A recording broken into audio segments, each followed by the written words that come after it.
Hello and welcome to the AFN Sports Arena. I'm Air Force Staff Sergeant Tory sitting in once again for Jancy Ellis, and joining me once again is my buddy Joey. Joey, what's going on, man? Not much, Tory. Like we just said, I feel, I'm finally glad I got that call back. I was waiting at home. It's like, was I good enough on the first date? I don't know. This become hopefully a thing right here 2 times. Yeah, man, I like it. I like having you back. No, you were not benched, but you're right there waiting in the wings. We appreciate you coming on and helping us out with this. So how's life in aircrew flight equipment? Treating you well? Yeah, it's life. It's a job. Can't complain. Busy. I'm still on night, so hopefully pretty soon I'll be back to days. That's right. You're coming in like the middle of the night for you. Pretty much middle of the night, like the Vamp song. Worth it for the podcast. You know what I'm saying? All worth it. Got to make a name somehow, right? Learn from the best. Absolutely. So the first thing we're going to talk about is this past week's high school football championship. And to do so, I'm going to bring in Dave Ornauer, Pacific Stars and Stripes. Dave, welcome. Thank you. It's good to be back. Yeah, very happy to have you. And thankfully, Typhoon Sol did not affect mainland this past weekend, or at least not during the high school championship. The Kadena Panthers from right here in Okinawa visited Kinnick. Set the stage here for me, Dave. How did this game shake out? Okay, well, I left the island as Typhoon Salo was bearing down. Well, at that time, Tropical Storm Salo was bearing down, and it did chase me all the way to the Kanto Plain. Probably not as bad as Lan was, but we did get some rain. It was a bit chilly. Not quite the picture-perfect, majestic day that we had on September 30th when the two teams first met, and Kinnick won that game in the closing seconds 45-40.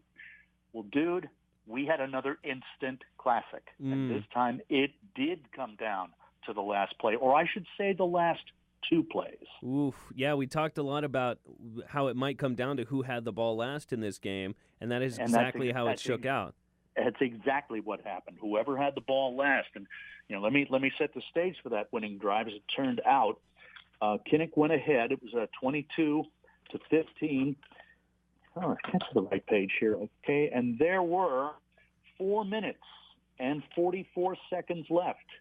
Kadena had the ball at its 34-yard line. Last drive, it took 13 plays, 66 yards in all 4 minutes and 44 seconds. Kinnick did not get the ball back. So they just kept handing off, taking it, not taking any risks, not throwing the ball because it was raining. And you don't wish to make that sort of mistake. Okay, there was one shuffle pass that went incomplete. Not one of these traditional downhill throws. Sure, that's pretty safe play call right there, shovel pass. So it's 2 yards to McCarter, 14 yards by Morris, 9 yards by McCarter, incomplete pass, 9 yards by Morris, first down, 9 yards by McCarter, 7 for Uriah, 4 more for Eric, 1 more for Uriah, 3 more for Eric, 2 more for Uriah. Ooh. First and goal at the 9. Oh, my goodness, attention. With 3.4 seconds left, ball snapped, Cody Sago spikes the ball. Kinnick takes 3 timeouts, all 3 of them, that they had left. And something that Kadena noticed was that there was a way for them to be able to go left. There they would find the championship. That is, run to the left. They saw something there that they felt they could exploit, and it turned out that's exactly what happened. Sago goes left on an option. Keeps it, does not pitch to McCarter. Around left end, 9 yards into the end zone as time runs out.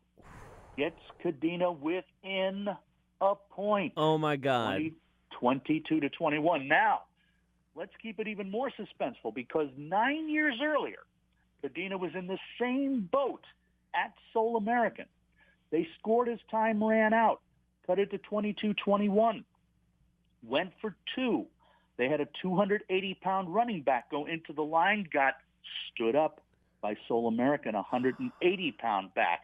100 pounds less than this guy did, kept him out of the end zone. Oh, my goodness. Seoul American won it 22-21. And Coach Mendoza, he was the coach of the Panthers at that time as well? Yes, he was. Oh, my goodness. You know that was probably somewhere in the back of his mind, oh, gosh, we don't want this to happen again. So they score as time runs out, and he's faced with a choice, right? He can either kick the extra point or he can go for 2 and the win and risk losing the whole thing. That's correct. You could have played it safe, Kean Smith, get the extra point kick, take your chances in overtime. And bear in mind that high school football in overtime is very much like college, except you're starting at the 10, not the 25. Mm-hmm. So it's designed to go by a lot quicker. So anyway, it worked once. Let's see if they can do it again. Go around the left side. That's exactly what they did. They collapsed down on Sago, who pitched left to McCarter. Wide open, left side into the end zone. 2 points. Kadena wins it 23-22. Woo! Yes, congratulations to the Kadena Panthers, 2017 champs. Dave, oh my goodness, that is so dramatic to finish. That's literally a walk-off 2-point conversion. That's exactly what it was. It was an amazing game, like I said, an instant classic. Not as many offensive yards as we saw on September 30th. The teams only combined for 648 yards. But there were 3 lead changes on the last 3 possessions of the game. McCarter finished with 212 yards and 25 carries. Morris, 96 yards on 18. Sago, 36 yards on 14 carries. But trust me, all of those 36 yards were big, none bigger than the last 9. I can't believe a 9-yard touchdown run as time expires, and then the 2-point conversion. That's the definition of clutch right there, Dave. And for players who this was their last year, like Cody Sago, it probably meant that much more. Well, Cody walks away with 3 rings and 4 championship appearances. Now that's pretty rare. You don't see that, but in any case, he did surpass his older brother in that respect, Justin. Because he did make those championship appearances, and Justin wasn't able to make all that that many. But certainly, the Sago family adds another ring to that legacy. What a tremendous legacy. I mean, with Justin winning this, winning in football, Cody winning in football, Tory, the softball third baseman, winning 3 championships. My goodness, a storied family to be sure in Pacific high school sports. And for Without Coach question. Mendoza, vindication. What did he have to say about making the same choice in this game that he said that he made 9 years ago? I think the man was truly emotional after the game. He felt that this victory here, which was his Pacific record 6th Division I championship, he called this the sweetest ever, because they did have some tribulations there at the start of the season. They were able to right the ship. He said that the team matured, they grew, and it could not have been scripted any better. My goodness, for him. History in high school Pacific sports, and congratulations once again to the Panthers and Coach Mendoza. Cody Sago and the rest of the players really left it all out there on the field. And Dave, I want to thank you for joining us. I know many other fall sports have wrapped up as well, and we look forward to chatting with you in the coming weeks about the results of some of those seasons. But we want to thank you for joining us today. All right, hey, congratulations to the Astros. Yep, absolutely. World Series champs, and we're going to talk about that in just a few minutes. Dave, I'm going to let you go. Thank you so much again. But, Joey, before we do talk about the World Series, I want to first start with the NFL because a lot of big things happening.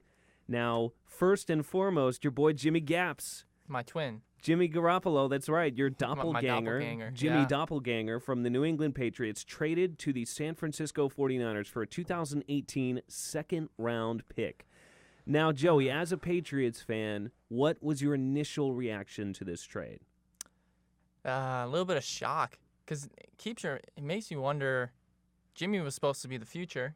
Tom Brady obviously would, whenever he was done, and then Jimmy would step in because he looked good in his appearances that he's made. Every game he has played, I don't think he's even thrown an interception in his whole NFL career. Mm-hmm. And he's young, he's good, he's already in that system for almost 3 to 4 years. So let's just move him into the spot, because Belichick even says, hey, if your quarterback falls and fails and you don't have someone to replace him, right, pretty much your whole team is on the line now. Quarterback, the most important, although it is a team sport, it is, quarterback is the most important position on the field at any given time. Exactly, and then if you don't have someone who can step in, now, we got Hoyer to step in, so. Brian Hoyer, who, after a tour with the Cleveland Browns, did a little bit with the 49ers as well, so he's just bouncing around. Now he's back to, and that's funny because holding the clipboard for you guys again. It's true because now you think Browns, 49ers, Pats, all buddies, Belichick and Shanahan and all those guys. So it's kind of weird how that all works on the back. But it was kind of initial reaction was kind of a little upset seeing him go, especially now that we just got rid of Brissett. Yeah. And now Jimmy G for a second-round pick of all people, not even a first-round pick. Well, I don't know, man. A first-round pick, I think, would have been a lot to ask for somebody who's unproven. He certainly seems like he has the talent, the skill set, but you can't ask for a first-rounder, in my opinion, for somebody like Jimmy Gaps. Yeah, it's true. It's definitely a risk. If someone was going to give up a first round, they've only seen him play a couple of games. One game he even got hurt, so he played 2 quarters. And even in the 2 quarters, it was he was killing it. This was surprising to me, this trade, for a number of reasons. One is the fact that Jimmy Garoppolo did seem like he had a lot of upside. He did seem like the heir apparent. Bill Belichick, is the freaking president, CEO, and Emperor Palpatine of the New England Patriots. So he makes all those decisions, and he's not one to make snap decisions or make really bad decisions, or at least that's not what he's known for. Now, it remains to be seen if this was a bad decision. It surprised me, the timing, because by all accounts, him and Tom Brady were in a little bit of disagreement as far as how much longer Tom Brady had left to play. Tom Brady has consistently said because he takes care of himself and his body and he does all the things that he's supposed to do, that he thinks he can play well into his 40s, at the very least till 45, and he's what? 40. He he's just 40. 40, yeah. So that's 4 or 5 more years. And it seemed like Belichick wasn't on board with that. So it's funny you mentioned that, Tory. Before I came in, I saw something back home. There's a station called Nesson, and there's some rumors, some tweets coming out from a golf guru guy. So he follows golf. A golf guru. But rumor was, he said, from the camps of Brady, there were some communication issues between Belichick and Brady. Okay. Saying that after this year, Belichick was looking to try and get rid of Brady. So Brady thought it was kind of like he was afraid. I don't know. This is all obviously rumors. But the dude was saying the people. From a golf guru. Yeah, so he's like, people close to Brady were thinking that Belichick was trying to, he's done it before. He's kicked old people out. He's like, hey, I've got someone better. I'm going to replace you. So that's true. And honestly, the fear is that Brady thought he was going to be done as a Pats. But then you got Robert Kraft who stepped in and was like, no, make this trade. He's going to retire a Pat. So these are rumors that I'm going with. And then I saw the articles like, hey, why would a golf guru know all this? But who plays golf? Owners and Tom Brady and Jordan Bill Belichick, Spice. really So, everyone. Exactly. So that insider, Jordan could be like, hey, Brady was talking to me the other day. So people say weird things on the links, People just free-flowing conversation. Exactly. You never know who's Nobody's out there listening, apparently, except maybe for golf gurus hiding in the woods, hearing very important bits of NFL information. Just so holding the mic. It does seem like this move means that Tom Brady will finish his career as a Patriot, which I'm sure you're very happy about. I mean, that's 25 years of my life, the same quarterback. And if anyone can build a roster around an aging quarterback, it's Bill Belichick. And we know that it's possible because Peyton Manning won a Super Bowl with the Broncos with half an arm. The man couldn't throw the football 15 yards, and we won a Super Bowl with him as quarterback. So if we could do it, I fully believe that Bill Belichick can build a roster that, even as Brady's skills may diminish, and the thing is because he takes such good care of himself, he was never quick to begin with. His arm skills, his decision-making skills, those have not yet diminished, so we'll see. So now it's just keeping himself healthy. And if my buddy got me that Tom Brady 12 book about pliability. So apparently it's funny, like there's a part of it in the ESPN magazine. He's like, I train my mind to think that when I get hit to become elastic so I don't hurt myself. I was like, now I'm starting to be like, what is this guy like? I don't even know. He's got some weird, I'm a big believer in the fact that thought can affect the outside world. I don't know if thinking that you're elastic prevents you from getting injured. I don't know if it takes it quite that far, but I mean, I'd be willing to try it. I mean, you can't argue with the results. Exactly. So we shall see how that shakes out. And in other NFL news, my Denver Broncos, mired in a 3-game losing streak in which we've turned the ball over 10 times, have benched quarterback Trevor Siemian in favor of the Brock Lobster himself, Brock Osweiler. Do you think this move makes us better, Joey? I mean, you guys were winning with him a couple of years ago, so. Yes, and the big fear for us is that we're wasting a championship caliber defense because for the last 3-4 years we have had an elite defense and our offense has not been up to snuff. When we won the Super Bowl, it's because the offense didn't turn it over, or at least they tried to minimize their turnovers, and the defense was able to carry us through games. We weren't winning games 35-28. We were winning games 20-13 and things like that. Yeah. So if Brock Osweiler can not turn the ball over, that's all he has to do. He already has better arm strength, pretty similar mobility. He just needs to be a game manager and not turn the ball over, and will immediately improve. And you can't discount the effect that something like having your quarterback benched has on the rest of the team. This is a jolt for these guys. Exactly. It's a change of pace. So it's like, hey, somebody's going to be held accountable for our failures on the field. So if you don't shape up, you could be the next person to get benched. Exactly. You know what I mean? Yeah. I mean, and I think that's, so many people are complacent. They're like, hey, I'm getting paid millions of dollars. I'm not going to get benched. Then here you go. You're getting benched. So, and obviously, if someone threatened me like, hey, you're about to be pulled, I'm like, okay, maybe I'll step up a little bit and pay more attention, put more work in. But Osweiler, though, he's already been there. He's already knows Sanders. Yeah, he Thomas. went 5-2 as a starter that year. We won the Super Bowl. Yep. We benched him in favor of Manning late in the very last game of the year, and then throughout the playoff run. But he was a big contributor, and he won us a lot of big games. He won in overtime a great snow game against your Patriots that year, remember. dropping dimes in the snow, like 40-yard touchdown passes and stuff like that. Why is Robert Pattinson beating us right now? He does look like Robert What is Pattinson. going on? That's absolutely right. But yeah, that was a good game. Obviously, after the bye week, we play you guys anyway. So after we'll see. This week, you got us the next week in Denver. So we'll see if it follows suit. Yeah. But we'll see how Osweiler does, and you can be on the lookout on our Facebook page, facebook.com/Wave89.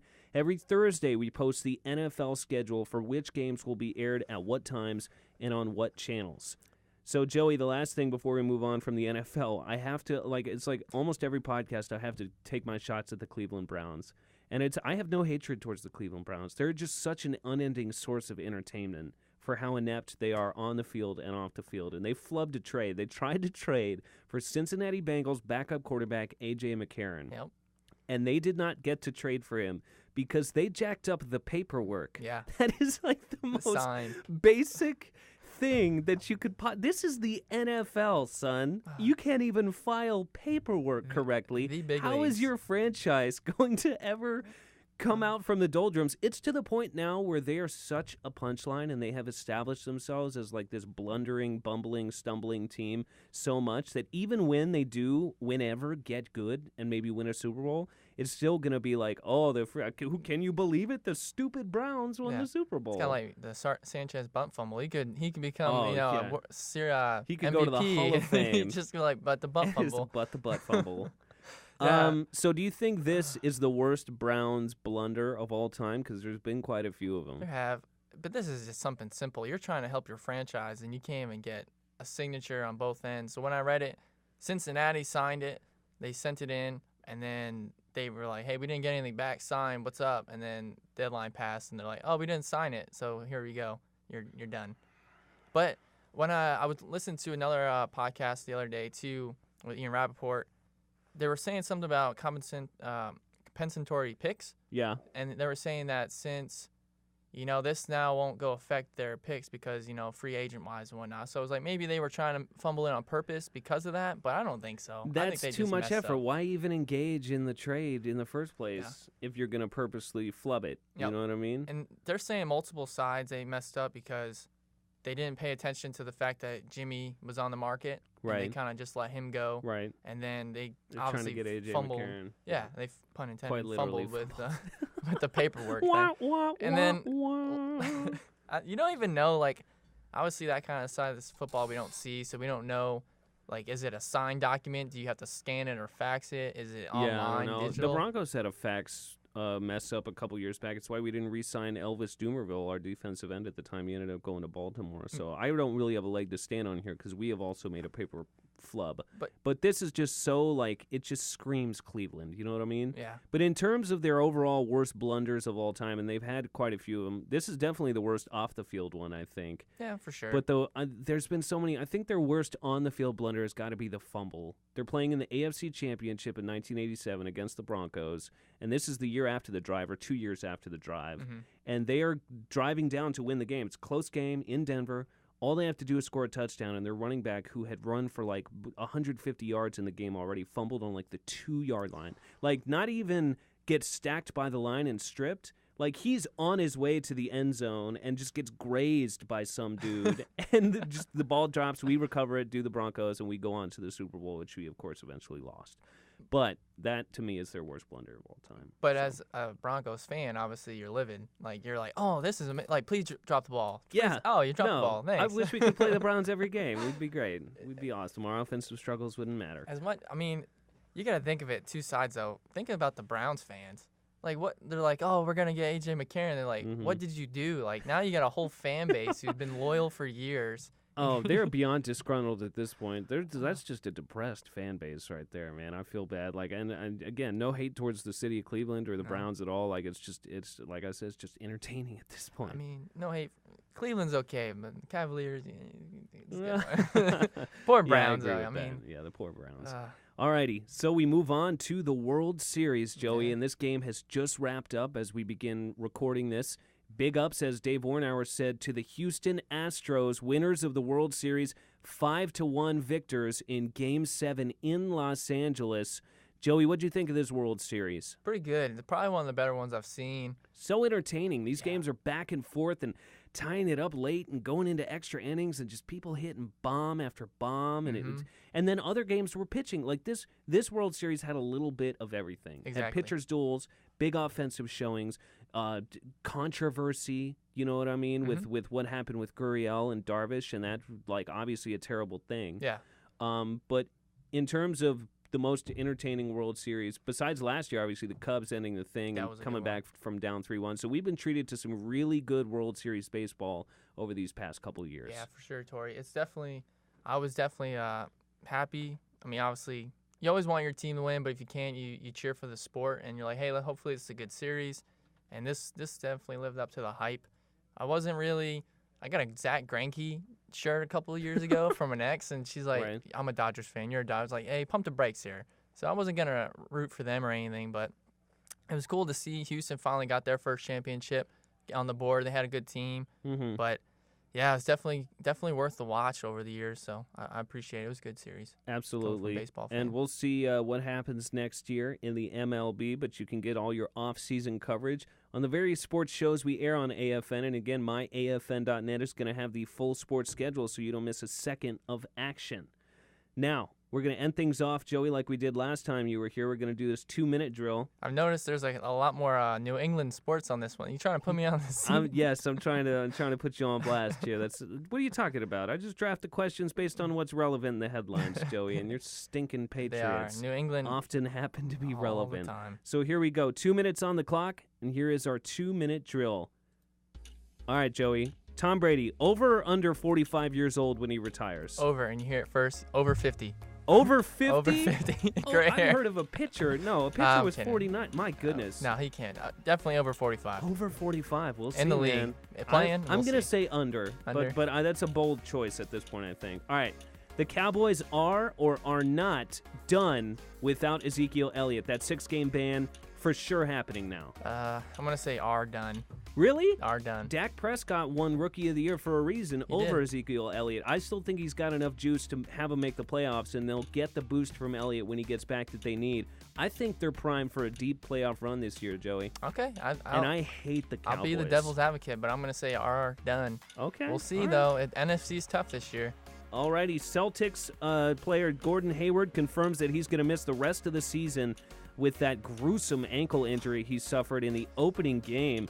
Is that the worst injury you've ever seen in sports? Pretty much, yeah. One of the basketball has the worst ones, especially legs and ankles. I was going to say, I don't know if it's worse than that college kid a couple The years knee. ago with the bones sticking out of his leg, but yeah, it was the worst one in the last couple years for sure. It was pretty bad. Seeing it look the other way, yeah, that's not a good day. Okay. Who's more likely to return to the World Series next year, the Dodgers or the Astros? Dodgers. You think so? They're so young. Cody Very young. Bellinger, all these guys, and then you got the older guys like Chase Utley. But they're, even as they're on their way out, the Dodgers still have a younger core. The Astros are going to be good for a long time too, and I think they have a great chance. But if you gun to my head had to make me choose, Dodgers. I mean, you got Kershaw, best pitcher on the planet, so. Yeah, you're absolutely right. We're getting down towards the end here. Carson Wentz playing like an MVP. Is he the real deal, or is this a flash in the pan, Joey? I'm going to go real deal, but the next couple of weeks will tell. We shall see. He's got a tough schedule, so. I think he's the real deal as well. He's got a tough out this weekend in the Broncos because of our defense. We'll see how he does against them, although they haven't been playing well of late, and it's in Philadelphia, so we shall see. But I agree. I think he's got the tools. I think he's got the players around him now with Jay Ajayi that they just recently acquired to be pretty good for a long time. Yeah, the Eagles just made some moves, obviously, to go long into the postseason, so it'll be interesting to see how that plays out in the NFC. All righty. Joey, I want to thank you again for joining us, man. Hey, it's man. always a pleasure to have you. Hopefully we can get you back here soon. Yeah, I appreciate it. Thank you for tuning in to the AFN Sports Arena. I'm Air Force Staff Sergeant Tory Cusimano, and remember, you got to look good to play good.